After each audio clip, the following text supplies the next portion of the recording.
Salam əziz müəllimlər. Bugünkü verilişimiz kimya fənninə həsr olunur. Biz bugün Elmar İmanovun təqdimatında karbohidrogenlər mövzusuna dair müxtəlif test tapşırıqlarının izahı ilə tanış olacağıq.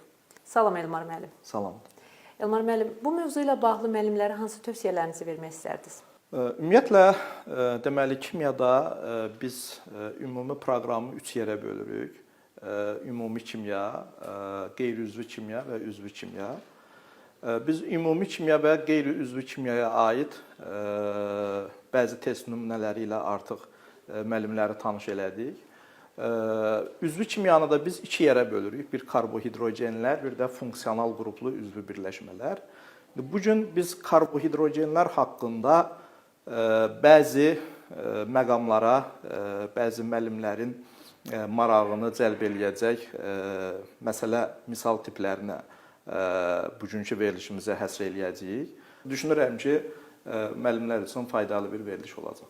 Təşəkkür edirəm informasiya üçün. Buyurun, test tapşırıqlarının izahına başlayaq. İlk olaraq metan və butanın yanması ilə bağlı bir məsələdir. Cədvəldən də göründüyü kimi metan yananda A qram CO2 qazı, butan yananda isə 2 A qram CO2 qaz əmələ gəlibdir. Metan yananda M1 qram su, butan yananda isə M2 qram su əmələ gəlib və bizdən M1 bölünsün M2 nisbətini soruşur. Metanın 1 molu yandıqda tərkibində 1 molunda 1 mol karbon olduğuna görə 1 molu yananda 1 mol CO2 alınır. Butanın 1 molunda 4 mol karbon olduğuna görə butanın da 1 molu yananda 4 mol CO2 alınır. Buradan biz görürük ki, butanın yanmasından əmələ gələn karbon qazının kütləsi metanın yanmasından əmələ gələn karbon qazının kütləsindən 4 dəfə çoxdur. Amma məsələnin şərtində isə bizə deyir ki, 2 dəfə çoxdur. Onda biz belə düşünərik ki, biz butanı 2 dəfə azaldaq. Yəni, təxmini olaraq, yəni bunu fərqli qiymətlərdə götürə bilərik. Əgər biz başlanğıc butanı da 1 mol götürmüşdüksə, indi yenə metanı 1 mol olaraq saxlayıb butanı 2 dəfə azaldırıq mol sayını, eləyir 0,5 mol. Deməli, 1 mol metan yandıqda 2 mol su, yəni 36 qram su, 0,5 mol butan yandıqda isə 2,5 mol su, yəni 45 qram su əmələ gəlir. Bizdən də metanın yanması zamanı əmələ gələn suyun kütləsinin butanın yanması zamanı əmələ gələn suyun kütləsinə olan nisbətini soruşur. Bu da 36-nın 45-ə, o da 4-ün 5-ə nisbəti kimi olacaq. Növbəti tapşırığımız alkinlərlə bağlıdır. Deməli, propin, butin 1 və butin 2 qarışığı verilibdir. Gümüş bir oksidin amoniakda məhlulu ilə reaksiyasına, bu qarışığın gümüş bir oksidin amoniakda məhlulu ilə reaksiyasına 2,5 mol gümüş bir oksid sərf olunubdur. Və bromla reaksiyasına isə maksimum 12 mol brom sərf olunubdur. Bizdən qarışıqda butin 2-nin mol miqdarını soruşur. Bildiyimiz kimi, alkinlərin tərkibində müsqat rabitə var. Yəni, alkinlərin 1 molu maksimum 2 mol bromla reaksiyaya daxil olur. Məsələnin şərtində isə bizə deyilir ki, alkin qarışığı toplam 12 mol bromla reaksiyaya daxil olur. Onda biz belə bir tənasüb qura bilərik ki, 2 mol bromla 1 mol alkin qarışığı reaksiyaya daxil olursa, bəs 12 mol bromla nə qədər alkin qarışığı reaksiyaya daxil olar? Tapırıq buradan 6 mol. Deməli, bizə məsələnin şərtində 6 mol propin, butin 1 və butin 2 verilir. Ondan sonra məsələnin şərtində deyilir ki, bu qarışıq 2,5 mol gümüş bir oksidlə reaksiyaya daxil olur. Bildiyimiz kimi, butin 2 bu reaksiyaya daxil olmaz. Nəyə görə daxil olmaz? Çünki butin 2-də 3 qat rabitə ilə birləşən karbonun hidrogeni yoxdur. Yəni, əvəz oluna bilən hidrogen yoxdur. Bu reaksiyaya propin və butin 1 daxil olur. Reaksiyadan da gördüyümüz kimi 2 mol alkin, istəyir propin olsun, istəyir butin 1 olsun, 1 mol gümüş oksidlə reaksiyaya daxil olur. Onda biz ümumi belə bir tənasüb qura bilərik ki, 1 mol gümüş oksidlə 2 mol alkin qarışığı reaksiyaya daxil olursa, bəs 2,5 mol gümüş oksidlə nə qədər alkin reaksiyaya daxil olar? Buradan da tapırıq eləyir 5 mol. Biz ümumi qarışığı da 6 mol tapmışdıq. Demək 6 molun 5 molu oldu propin və butin bir qarışığı. 6-dan da 5-i çıxacağıq, qalacaq 1 mol. Bu 1 mol da butin 2-nin mol miqdarı olacaq. Növbəti tapşırığımız 4 mol normal pentan izomerləşdikdə alınan qarışıqda üçlü karbon atomları ümumi karbon atomlarının 5%-ni, dörtlü karbon atomları isə ümumi karbon atomlarının 10%-ni təşkil edir. İzomerləşmə reaksiyasına əsasən izomerləşməyən normal pentanın mol sayını hesablayın. Gəl məsələnin həllinə baxaq. Bizə 4 mol normal pentan verib. 4 mol normal pentanda əvvəlcə ümumi karbon atomlarının mol sayını hesablayaq. 1 mol pentanda 5 mol karbon varsa, onda 4 mol pentanda toplam 20 mol karbon atomu olar. Və məsələnin şərtində deyilir ki, pentanın izomerləşməsindən 2 metil butan və 2,2 dimetil propan əmələ gəlir. Bunu biz hardan bilirik? Əslində bu məsələnin şərtində deyilmir. Məsələnin şərtində deyilir ki, orada üçlü karbon, bir də dörtlü karbon var. Biz bilirik ki, üçlü karbon normal pentanın 2 metil butan izomerində olur. Dörtlü karbon isə 2,2 dimetil propan izomerində olur. Üçlü karbonların ümumi mol miqdarı 5%-dir. Yəni 20-nin 5%-i üçlü karbondur. 20-nin 5%-i 1 mol eləyir. Deməli, qarışıqda 1 mol üçlü karbon var. 10%-i da dörtlü karbondur. 20-nin də 10%-i eləyər 2 mol. Deməli, qarışıqda toplam 2 mol dörtlü karbon var. Biz normal pentanın izomerlərinə baxsaq, görürük ki, 2 metil butanda bir ədəd üçlü karbon var. Üçlü karbon bilirik nədir? Karbonun qonşusunda birləşdiyi karbonların sayına görə biz bunu müəyyən edirik. Deməli, 1 mol 2 metil butanda 1 mol üçlü karbon var. Və əksini də düşünə bilərik. Deməli, üçlü karbonların sayı əgər 1 moldursa, deməli, onda belə çıxır ki, qarışıqda elə 1 mol 2 metil butan var. Eyni şeyi 2,2 dimetil propan üçün də deyə bilərik. Biz tapdıq ki, deməli, qarışıqda toplam 2 mol dörtlü karbon var.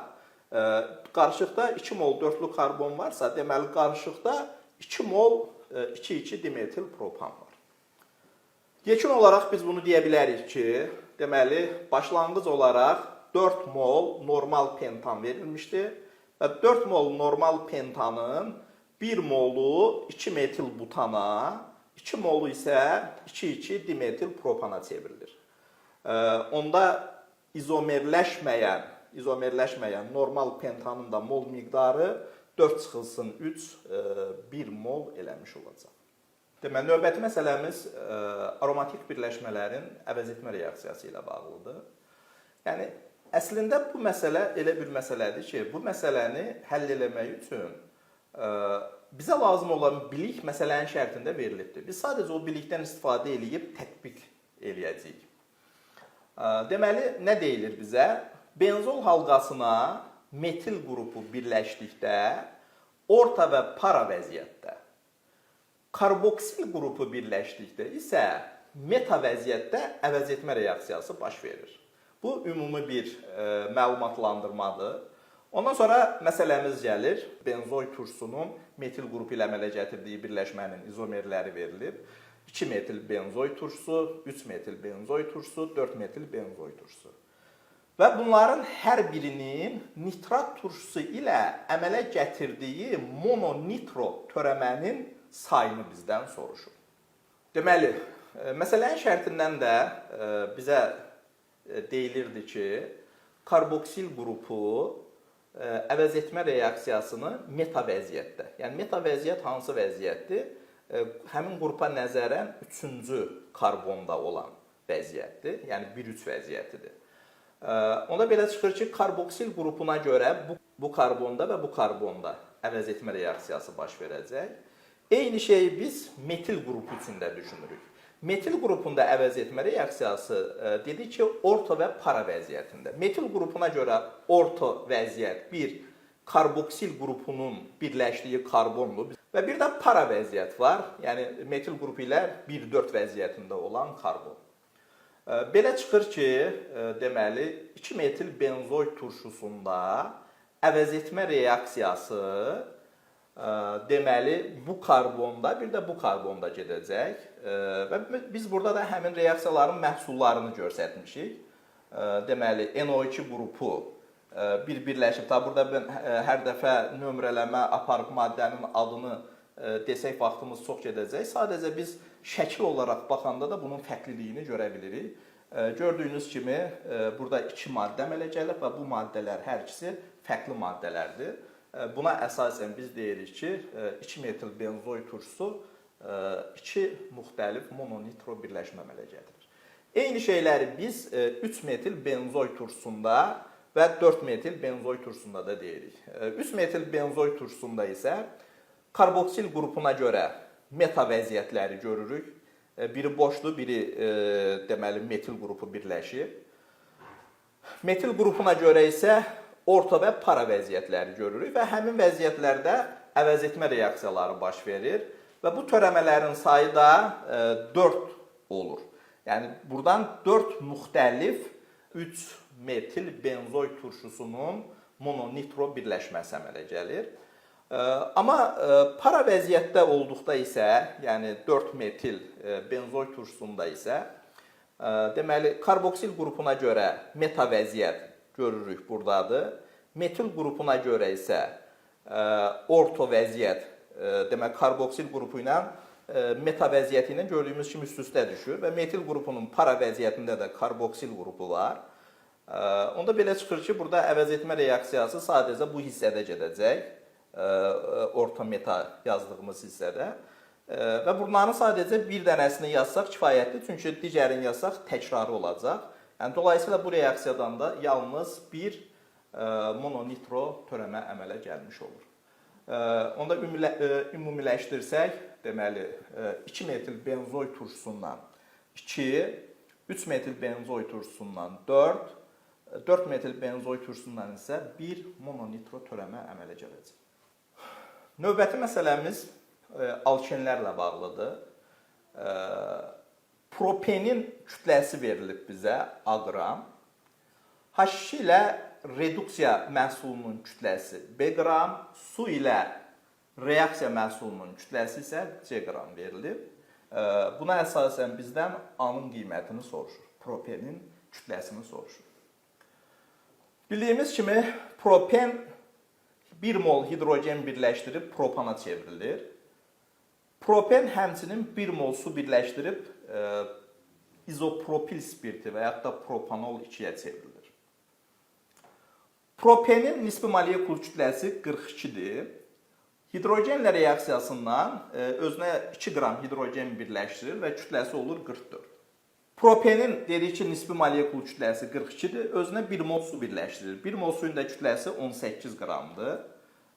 Deməli, əmələ gələn spirtin kütləsi də olacaq 60 qram. Biz burada spirtin kütləsi ilə alkanın kütlə fərqini tapırıq, molyar kütlə fərqini tapırıq. Çünki məsələnin şərtində bizə o istiqamətdə tapşırıq verilir. 60-dan 40-a çıxırıq, qalır bunların molyar kütlələr arasındakı fərq 16. Onda biz belə bir tənasüb qura bilərik ki, 16 qram fərq yarandıqda reaksiyaya toplam 42 qram alken daxil olur. Və 8 qram fərq yarandıqda nə qədər alken daxil olacaq və buradan da biz cavabın 21 qram olduğunu hesablayırıq. Növbəti tapşırığımız asetlenin dimerləşməsi və trimerləşməsi ilə bağlıdır. Cədvəldə verilib ki, asetlenin trimerləşmə məhsulunun kütləsi x qramdır, dimerləşmə məhsulunun kütləsi isə y qramdır. Həmçinin asetlenin trimerləşməyə daxil olan mol sayı A, dimerləşməyə daxil olan mol sayı isə B-dir. X bölünsün y bərabərdir 2 olarsa və asetlenin tamamilə reaksiyaya daxil olduğunu nəzərə alsaq, A bölünsün B nisbətini hesablayın. Biz bilirik ki, asetlenin trimerləşməsi nəticəsində, yəni bu reaksiya aktivləşmiş kömür katalizatoru iştirakında gedir, benzol əmələ gəlir. 3 mol asetlendən 1 mol benzol əmələ gəlir və dimerləşməsi nəticəsində 2 mol asetlendən 1 mol vinil asetlen əmələ gəlir. Deməli, trimerləşmə məhsulunun molyar kütləsi 78-dir, yəni benzol əmələ gəldi. Benzolun molyar kütləsi 78-dir. Dimerləşmə məhsulunun molyar kütləsi də 52-dir. Deməli, bizə məsələnin şərtində deyilir ki, trimerləşmə məhsulunun kütləsi dimerləşmə məhsulunun kütləsindən 2 dəfə çoxdur. Yəni, məsələnin şərti biraz mürəkkəb kimi görsənsə də, amma əslində sadə bir sualdır, sadə bir üsulla deməli, məsələnin cavabını tapmış olduq. Diqqətinizə görə təşəkkür edirəm. Ümid edirəm ki, sizin üçün faydalı olan bir veriliş oldu. Hər birinizə imtahanda uğurlar arzulayıram. Elmar müəllim, ətraflı izahınıza görə biz sizə təşəkkür edirik. Ümid edirik ki, həqiqətən də müəllimlər üçün faydalı bir veriliş olacaq. Əziz müəllimlər, bugünlük verilişimiz bu qədər. Növbəti verilişlərdə görüşənə qədər.